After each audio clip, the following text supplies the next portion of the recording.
For traders here, people wake up in the morning and come and do some business here.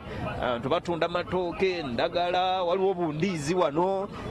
Abantu bali mu business ya manyi wano. But we are discussing budget planning. Do they feel like they're included when the budget planning starts?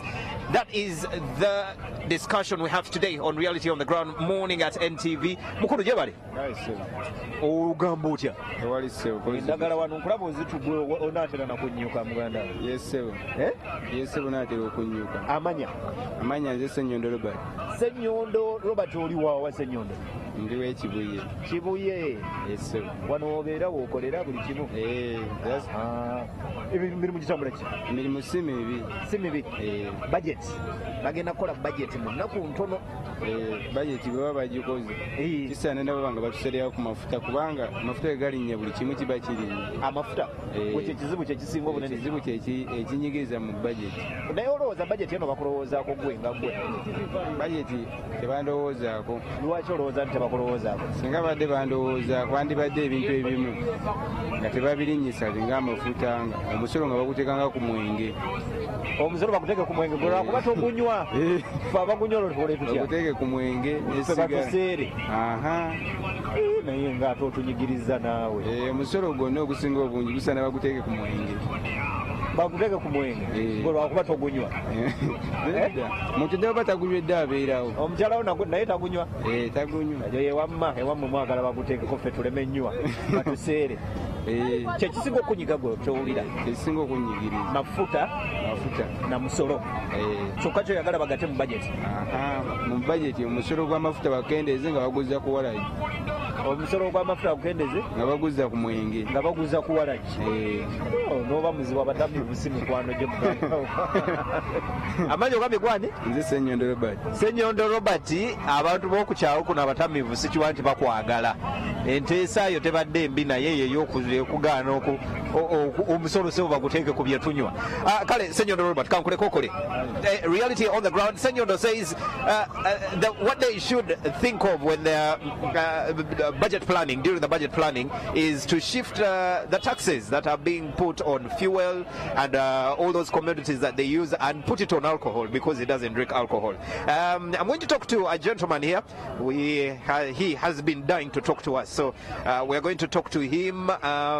Mukuru Gambotya. Oli bulungi kanjogereko n'omwami w'omuganda wange ono tusooke tulabe ensonga zaffe engeri gye tuzikwasaganyamu. Ogamba otya? Ndi mukama wange. Oli bulungi? Ndi bulungi. Mwana mukakati musalako ekamu kiki waniki?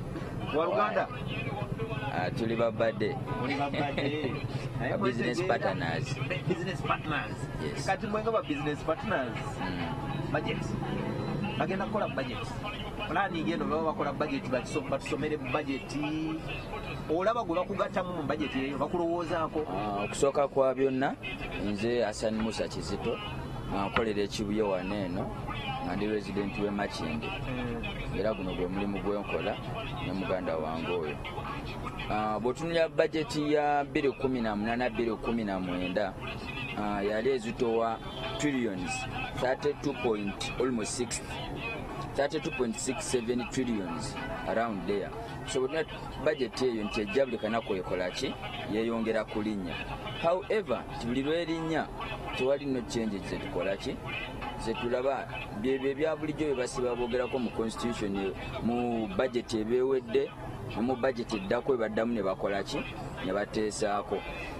Kyakubiri bwenzira ku nsonga gyombuuzaako nti batutunuddeko ogaana otula n'olaba nga mutuufu tebane batulowoolezaawo kuba bw'otunulira 2018-2019 budget gye baasoma yali etunyigiriza nnyo tuukako kisenti n'essaawa ya kaakati tetunnaddamu nga mbesingidde ku mulimu guno gwenkola gwa mobile money kiraga nti yatunyiga n'essaawa ya kaakati ekyatugiza n'okati waliwo bye baawevingako ne bagenda nga babikendeezaako ne tekikyali kyekimu.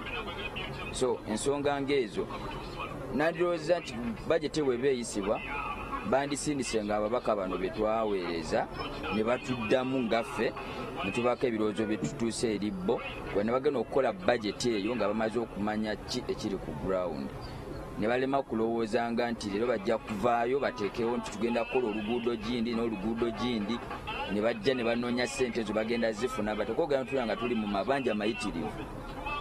Nze nnabaddeko nga ndi ku Google nga nnoonya ku vision yaabwe gye bagamba biliana naye nga vision eyo tejja kubaawo okujjako okubanga tujja kuba tufugibwa Bachina nansi ndala ez'abeeru abo. Olw'amabanja ge tukola ki ge tulina tukitegeeza tetujja kufuna busobozi busasula mabanja ago mu budde okujjako bo okujja bagavaninga ensi yaffe batutegeerere nga tetukyalina kwesalirawo ngaffe bannayuganda.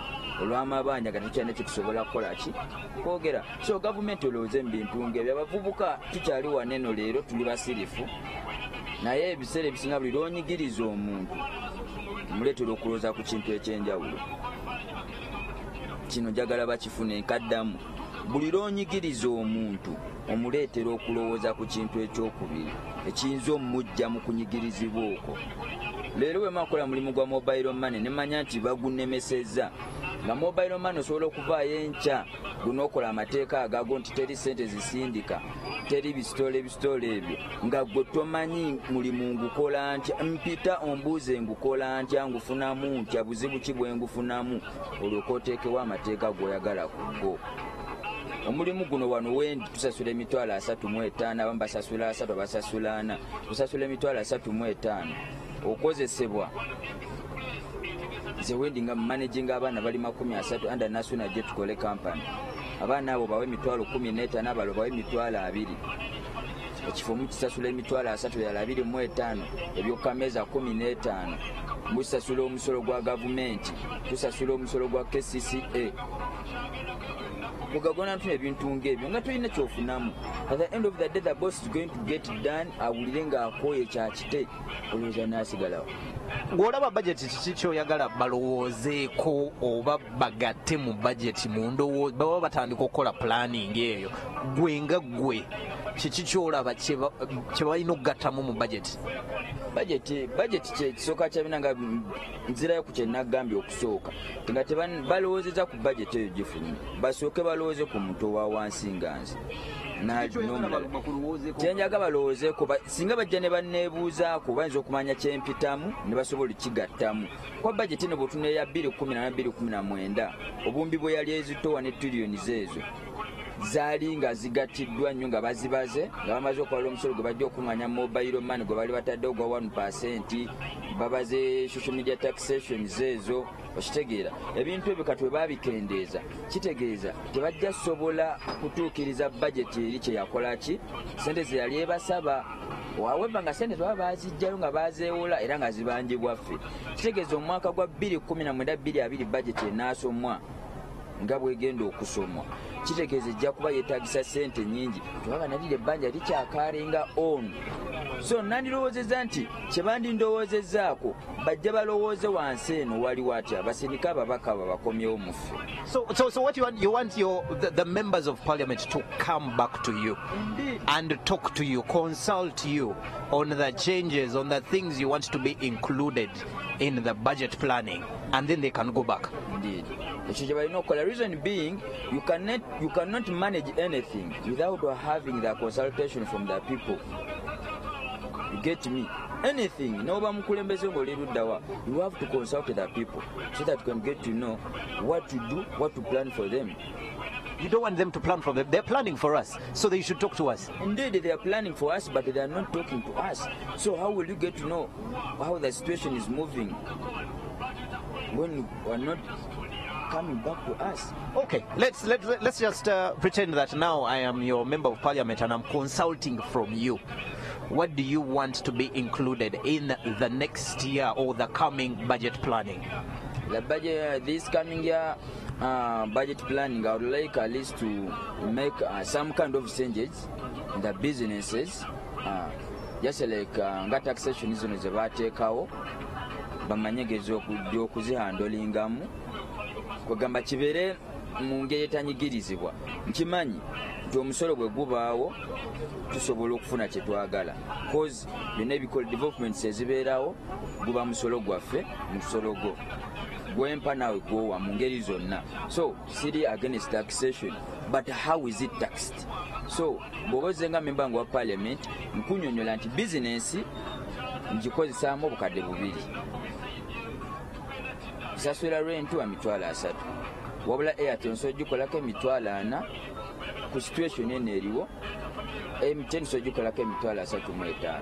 So when roughly I'm having almost 750,000 on two either lanes, and I'm paying rent. We are together.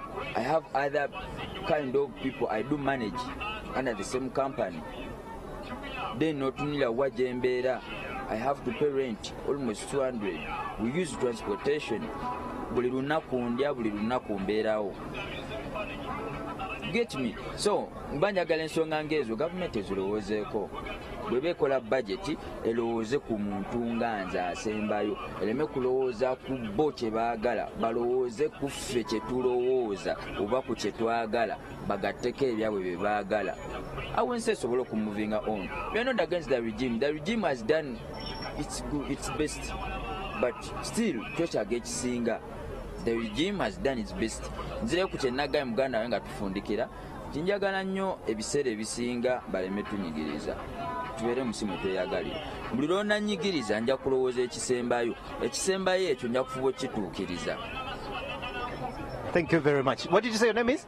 Sorry? Your name? Hassan Musa Chizito. Hassan Musa Chizito, reality on the ground. Hassan Musa has very, very interesting views. He goes ahead and says, well, it's plain and simple.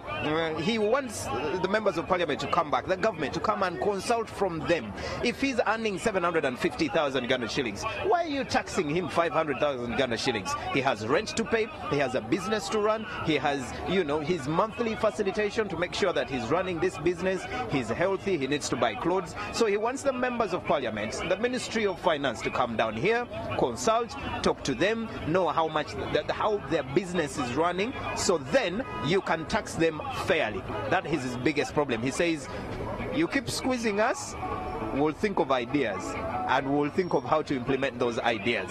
Reality on the ground, powered by Barclays. I'm having my breakfast here. The market here is quite busy. It's slowing down a little bit because by the time we got here at around 7 o'clock, there were very, very, very many people. I know now you're thinking there's too many people here, but if you were here about 6:30, 7 o'clock, there was a huge number of people. But that's business as usual here. And reality on the ground today, we're talking about budget planning. Do us omuntu wawansi feel like we are included in the planning? Mukulu ogamota baeso oli bulungi sinata amanya Hussein Musa budget planning.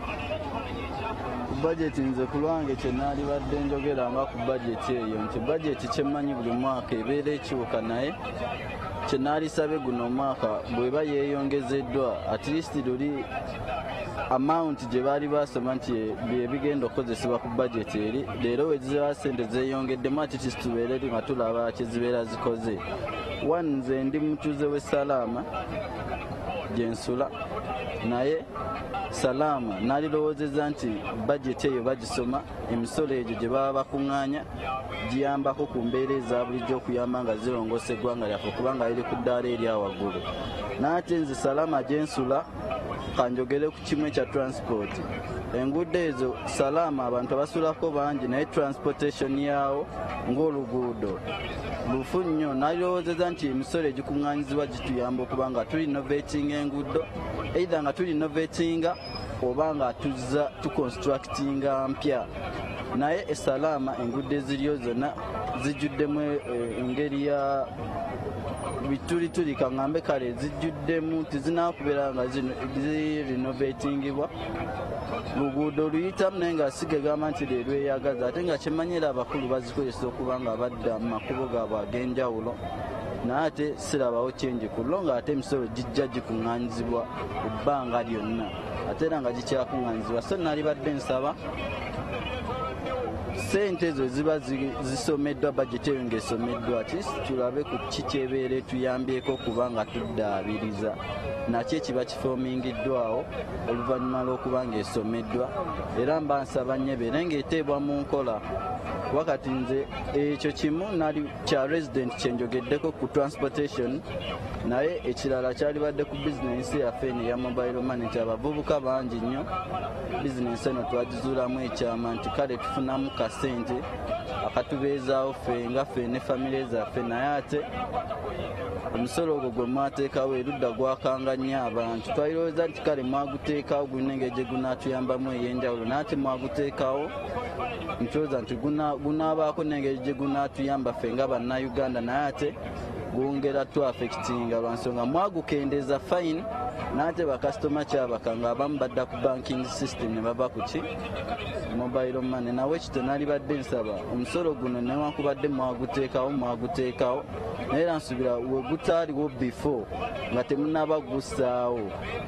temunaba gussaawo tegwaliwo before guno gwemasaawo gwa 1% newankubadde nti mwagukendeeza naye ate ebitaaliwo era ne kati era tebikola ki tebiriwo newankubadde nti mwali mwagongeza ate nga ffe kyatukola ki twataafekiti nga tetulina kaŋŋambe gundi positivity effects zonna zetwafunamu ku kyo kujjako okubeera nga tuddizibwa mabega ate nga tetulina backup ya bizinesi ndala kuba bizinesi gyetutegeera yemu nawe ekito singa mubadde mumanyi nti kyaliwo nga kirina okutwafekitinga nsuubira mwali badde muyitamu nga mukonsultinga butya bwe tuyita mu kintu ekyo ne tubasomeramu okusinga okuba nga ate mwakikola ki mwakisaawo nga temumanyi effect ki gyetuyinza kufunamu ku musolo ogwo.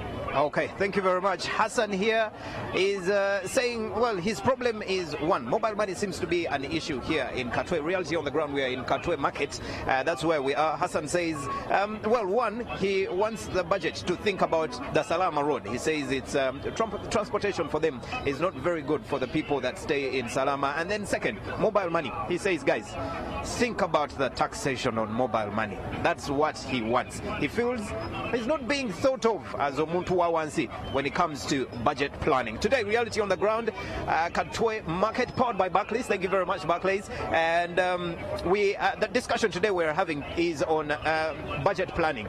Do us, the people, Muntu Wawansi, do we feel like we're included in the budget planning? Mukuru Gambotya. Oli bulungi ndi bulungi ssebo duka nkulaba zinyuma kati budget planning ng'olaba bakugattamu ng'omugati wano mazzi sukaali bakulowoozaako yo budget kyenyiza okugamba nti nganze omuntu owansi yo kunze tenfevaringa n'omulundi n'ogumu lwansonga ebintu birinnya buli lukya ekintu ky'osuubudde leero ogenda okuddayo wiiki ejja nga kyeyongedde naye nga nze ndowooza ensonga eva ku ekyo ndowooza kaŋŋambe biri ebintu bibiri masannyalaze n'amafuta kubanga bye bivaako omuntu okuba nga afulumya ebintu ebiyamba eggwanga kuba omulimi waba agenda okuleeta ebintu ng'ebyo mu katale nga wookalaba kano ng'akozesa amafuta nga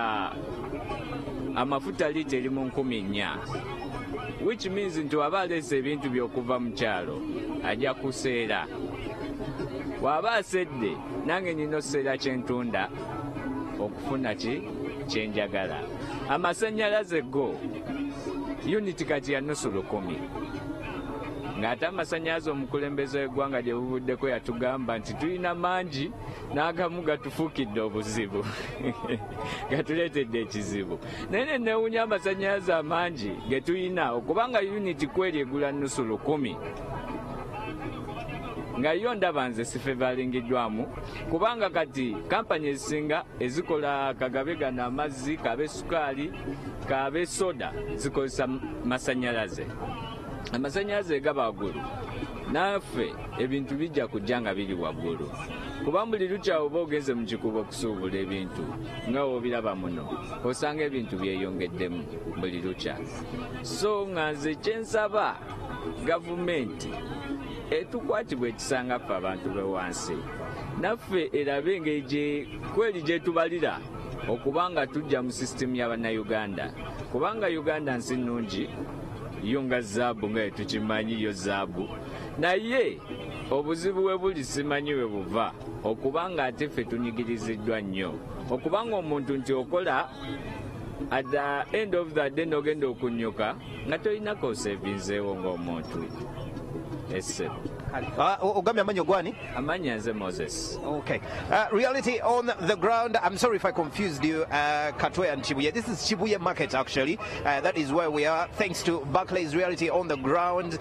Moses here says it's very, very simple. For him, there are two issues. One is electricity. He says, man, the bill is too much. And he begs government to think about them. The president, remember earlier on, said there's too much electricity that we are not even using some of it. So he says, well, the president says there's too much electricity, so why are you still charging us so much? That is his biggest problem. He says if the government can think about it, it would really be good. That is when it comes to the budget planning of 2019-2020. Reality on the ground. We are here at the Chibuye Market, and today the discussion we're having is plain and simple. Budget planning. Do they feel represented in the budget planning? What is it that you would want as Gomuntu Wawansi to be included in the budget planning? Please go to our social media platforms, #morning@NTV. You can look for the Twitter handle @NTV Uganda and share your opinions, share your thoughts with us. Budget planning. Do you feel like you're included? Do you feel like you're thought of? What would you want to be thought of as they're doing the budget planning of 2019-2020? Reality on the ground, morning at NTV. My name is David Rukasi. Good morning.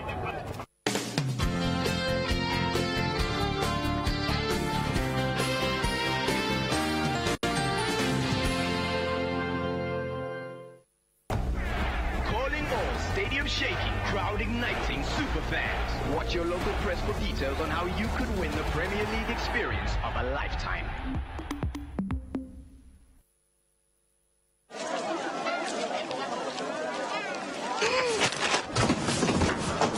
Do your gums hurt?